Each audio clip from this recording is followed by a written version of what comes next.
សួស្តីបងប្អូនទាំងគ្នាបាទថ្ងៃនេះដែលចង់បង្ហាញពីភាពងាយស្រួលឥឡូវនេះបាទបានដងត្រីផតនេះមួយក៏វ៉ាវអៀម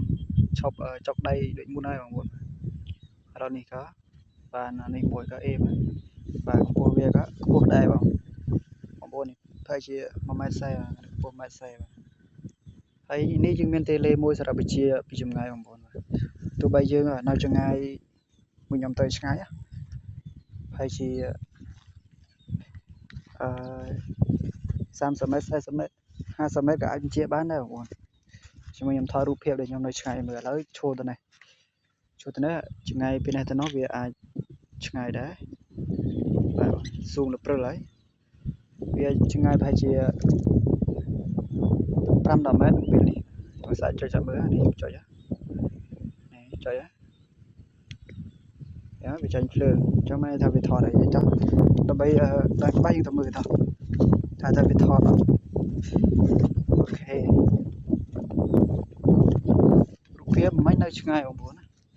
រូបភាពមិននៅឆ្ងាយមើលនេះញ៉ានេះបងប្អូននេះញ៉ានេះបាទរូបភាពហ្នឹងតែយើងថតមិញនេះបាទវានៅឆ្ងាយបងប្អូននេះមិញហ្នឹងចម្ងាយប្រហែលជា5-10 ម៉ែត្រមិញ30 ម៉ែត្រទេបាទវាអាចនៅចាប់បានប៉ុន្តែយើងថតរូបភាគច្រើនវាមិនអាចដល់ឆ្ងាយដល់60 ម៉ែត្រ100 ម៉ែត្របងប្អូនយ៉ាងឆ្ងាយណាស់ប្រហែលជា10 ម៉ែត្រ